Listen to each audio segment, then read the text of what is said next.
Welcome to the John K. Char Holistic Health Show.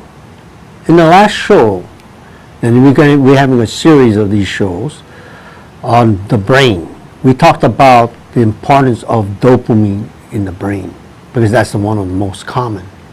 And the second one that most common is called serotonin, and that's what we're going to be discussing today. And then shows later, we'll continue. We get at different parts. We'll be talking about acetylcholine and the catecholamines and the nootropics, because these are very, very important that the public should know about. Because how many times have you gone to any of your practitioners, health practitioners, and they discuss your brain first? They discuss your symptoms first and say, I got a sore back, or I got kidney problems that's acting up on this right side and the back of my lower back, or things like that, you know. And they say, okay, you got a kidney, they do all the tests. But rarely do they do any tests on neurotransmitters or brain transmitters. As I told you, these transmitters can be neurohormones or from affecting the glands, or it can also help to stimulate the brain to do a neural pathways, means it's going to the brain sending signals down to your organs. Slow the organs down, called sympathetic, or relax it, means slow it down, means parasympathetic, and speed it up, called sympathetic. Okay, so those are kind of terms that you as a layman might not understand, but just bear with me that these things need to be discussed, because if you can understand some of those terminology and how the body functions through the brain, you're going to get a lot of your problems that you've been asking practitioners to help you with. You're going to, a lot of the problems you're going to start to understand and making wise decisions as to what they're giving you in terms of a drug or supplements or whatever. Okay. So now we're going to be talking about serotonin. Okay, serotonin. And what is serotonin? Well, serotonin means formed in the central nervous system, and central nervous system is the brain. That's what it is. Okay.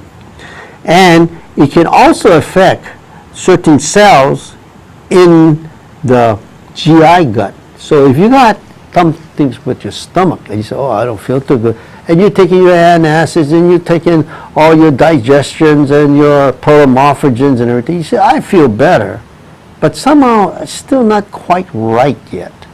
And a lot of times, if you don't take care of the other end, which creates the stimulus coming from the brain all the way to your gut, called the GI tract, then you're not going to quite get totally well. And so what do you treat? Do you treat the gut, or are you getting problems with the stomach, or you treat the brain?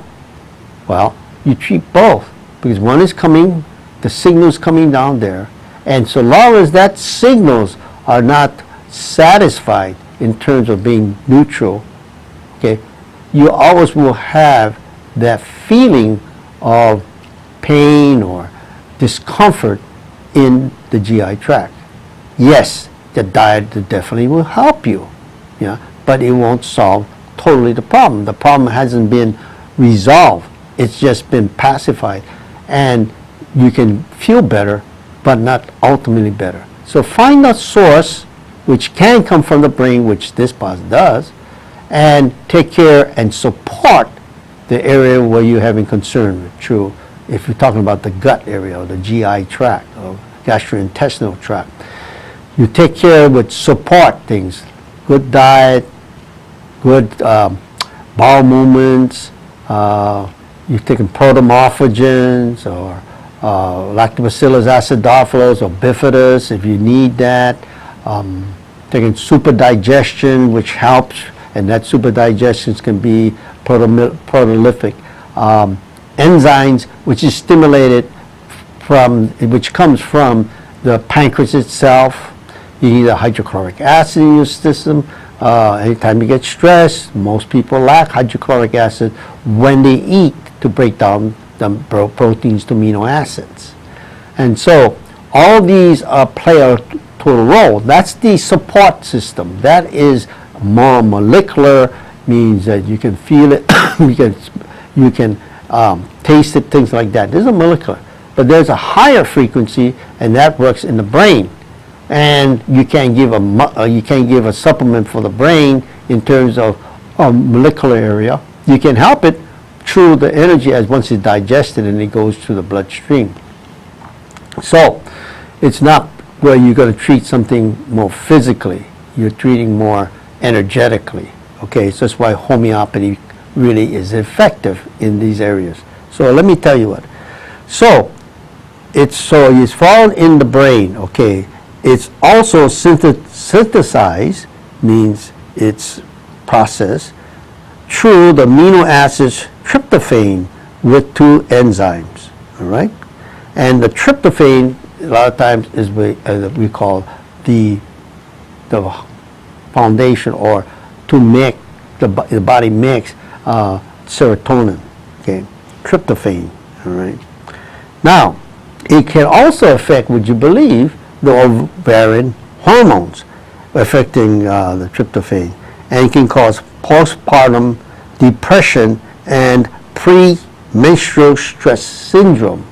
So you think, okay, how am I going to take care of these areas that come in here, in your ovarian area?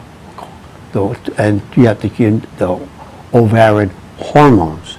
It can be coming in from the lack of serotonin from the brain. Okay.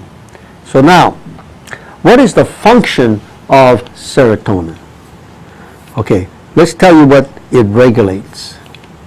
It regulates serotonin, anger, aggression. It regulates body temperature. Well, you think most body temperature is regulated by the thyroid. So it works in combination with both the thyroid and the serotonin in the brain. Now, if you're taking thyroid and you still got these problems, let's take a look at the serotonin, because it's a higher level.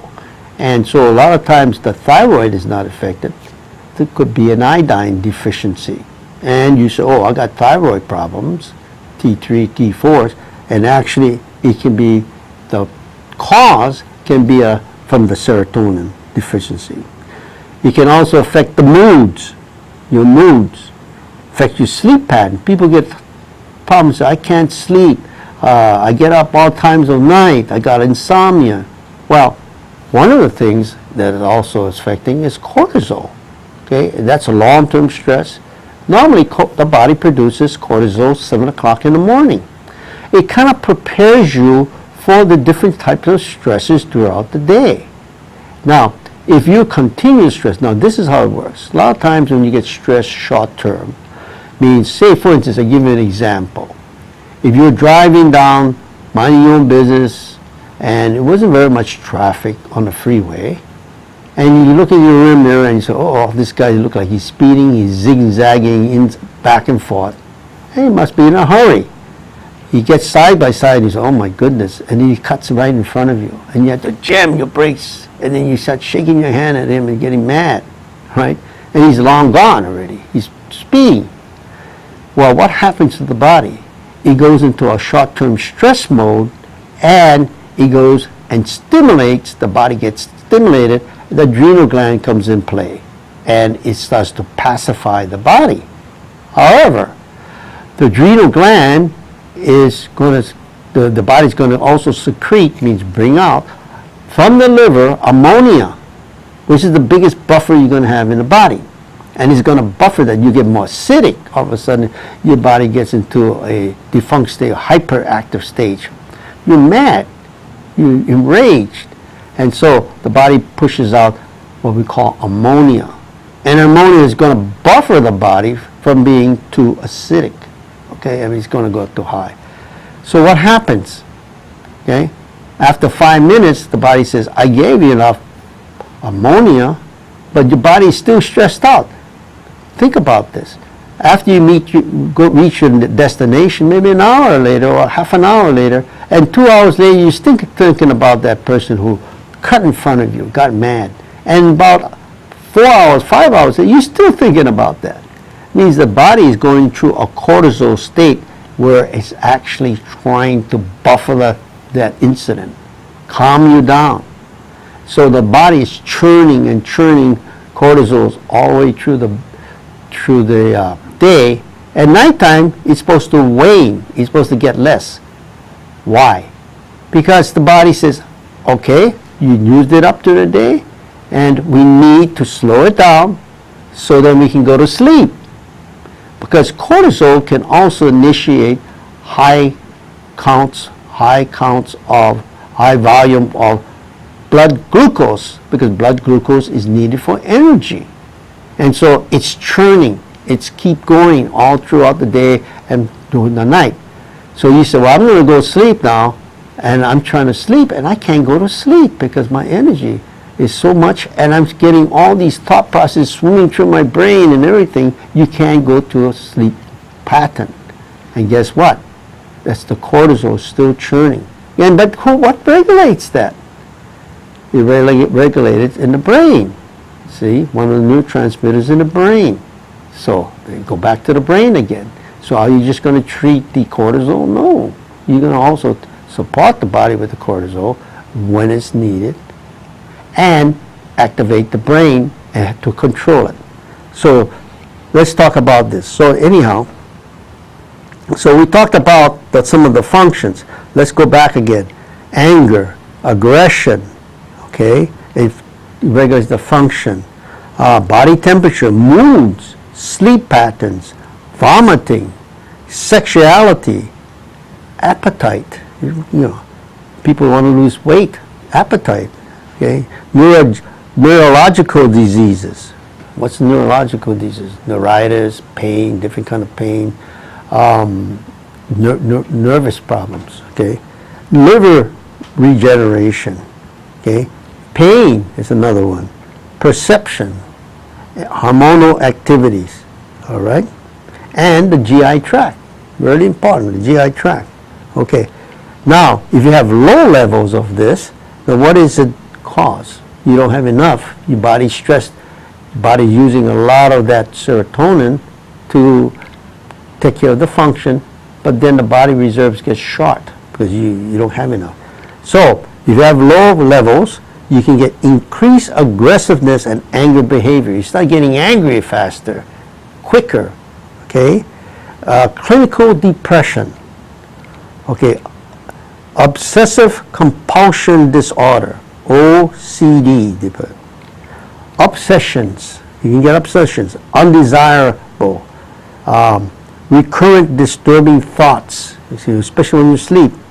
You can get compulsion, which is repetitive, ritualized behavior, repetitive behaviors. Migraines can be a part of this. Again, getting back to the GI tract, irritable bowel syndrome. Now, you hear that more and more.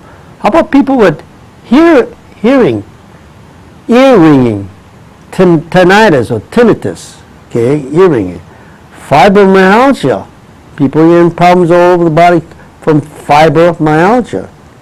Bipolar disorders, another one. Anxiety disorder, okay. Abnormal in infant, sudden infant death. You get sudden infant death syndromes. It's called SIDS. It's called sudden infant death syndrome. Intense religious experience. Oh, you get it, then you go to say, I felt so good, and this was tremendous religious experience, and but that serotonin, it's a lack of that, and it can cause that. Okay,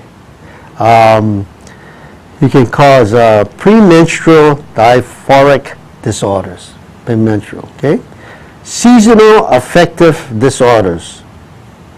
Low levels in brainstem can cause death. So you don't have real low levels, you have to take care of that.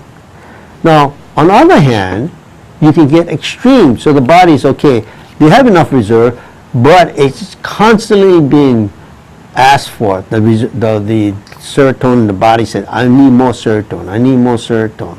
And the body keeps producing it, okay?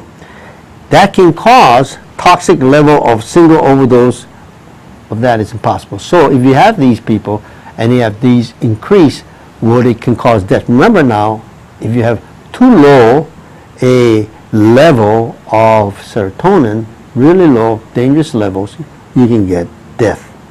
But if you have too higher levels, it don't cause death. They says that's impossible, according to research. Okay. The requirements are a combination of serotonergic agents. And you're going to hear this. Some of you are taking it, and you're taking the drug area. It's called SSRI with MAOI. SSRI with MAOI. Okay? It's too much serotonin makes one extremely nervous and paranoid. It leads to a feeling of inadequacies and inferiority, okay? And contributes to sadness, depression, anger, depression with interpersonal relationships, okay, which they are, and too afraid to attempt. So in other words, they're afraid to make commitments. They're afraid to get involved in a relation. But that's really still important to them. So I'll tell you what more about serotonin. Serotonin is found in the brain, in the occipital lobe. The occipital lobe is this right in here, serotonin, occipital lobe, and controls vision, okay, your eyes, and regulates the brain's ability to rest and resynchronize by producing biochemical serotonins and its resulting delta brain waves. So when you have delta brain waves, if you ever have biofeedback, they get alpha waves, which is relaxation, delta waves. But that's why you get a hard time sleeping, because the delta waves keeps you alert, keeps you awake during the sleeping stages, during your sleeping time. Okay. When serotonin levels are balanced, you can sleep deeply and think rationally, enjoy simple things of life like eating a good meal or going on a walk with nature.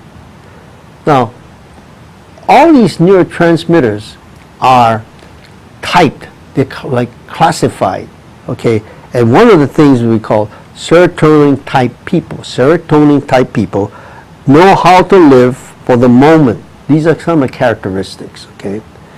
They thrive on change that can be impulsive, not easily deterred. So you get somebody really insistent, you get some people kind of irritate you because they're so driven that they can't be deterred, all right? These people enjoy their work or will start to look for changes. So those are some people that can move around. If they don't like their work, they're gone. They're looking for another job, okay? This type has an excellent hand-eye coordination and mental flexibility.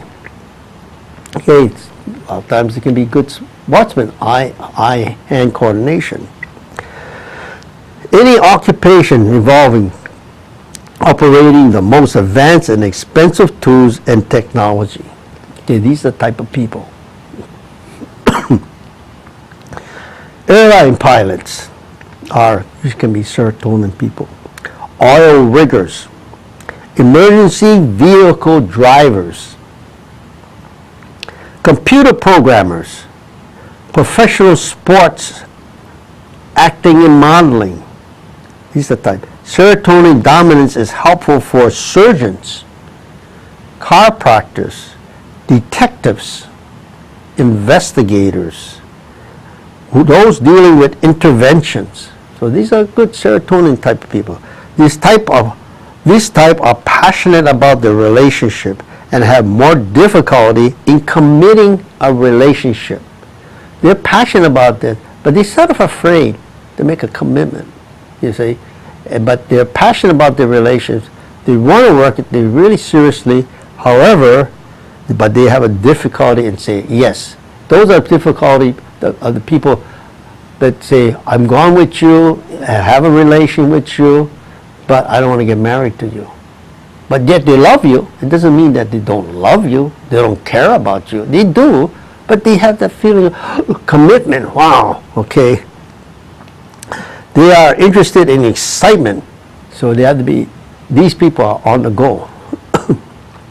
Skydivers, mountain climbers, or an exciting, passionate relationship. So these people, especially it could be men or women, they'll go for one person, get excitement, and they jump to the next person.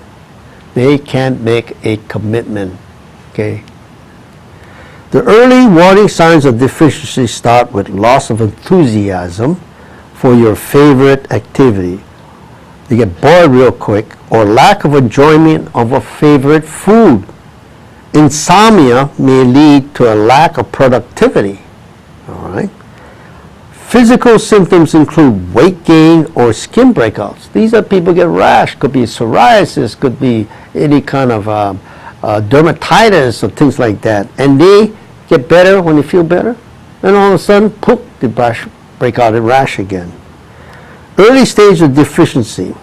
Treat with proper diet, supplementation, exercise to correct an imbalance. And it will only take a couple months if you can pinpoint what it is. Starting point is to eat foods that have plenty of amino acid tryptophan, which the body converts to serotonin. So eat a lot of food, which, and I'll tell you what food they are.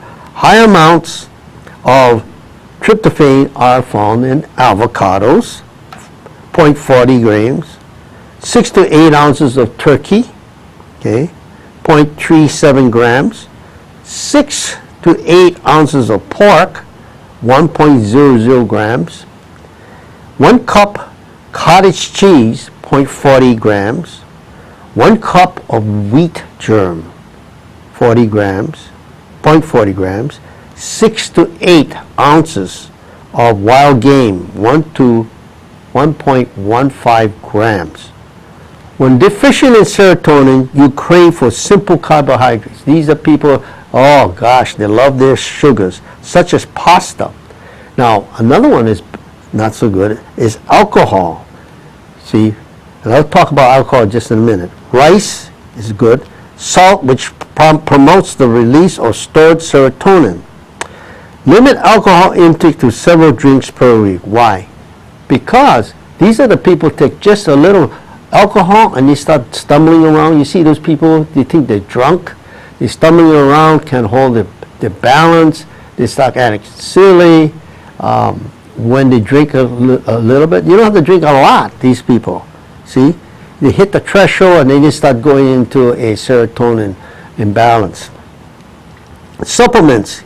When you give them supplements, it can be in the form of calcium, magnesium, fish oils, okay, 5-HTP, melatonin, passion flower, vitamin B6, and then people also taking SAMe, which is a form of tryptophan, zinc, and what would be good for them is called aerobic exercise, prayer, meditation, kind of boost serotonin levels.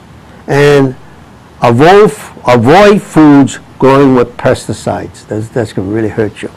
And now, briefly, these foods that you can have good serotonin are mushrooms, walnuts, hickory, plantain, pineapple, bananas, kiwi fruits, plums, tomatoes, chocolate, oats, mangoes, dried dates, yogurt, cottage cheese, red meat, goes on, eggs, fish, poultry, sesame, chickpeas, sunflower seeds, pumpkin seeds, spirulina, peanuts, turnips, urtica. These are kind of foods that you can find some serotonins in there. So it doesn't have to be that you have to take a pill if your body is pretty well balanced and you want to keep maintaining your serotonin levels. Okay. So really important that we understand that now we talked about dopamine, we talked about serotonin. Now when we talk about catecholamines, which is noradrenaline or norepinephrine, or adrenaline, and you can also talk about acetylcholine. Okay, so all these play a role, and of course we call the chemical ones are called neurotropics. That's a new one on the block right now, new kind that they're recognizing. So how do we find that? How do you find somebody help you with that? Well, now we use acupuncture points, and we can use brain waves through biofeedback, neurofeedback, and we can find those, and now we have a way of helping you doing that with some biofeedback equipment or some stimulation of some acupuncture points. See, you can find it, you can stimulate the acupuncture points, and then you support the body with these supplements. So that's what we talked about, neurotransmitters. And on the next show, we'll be talking more on neurotransmitters in your brain.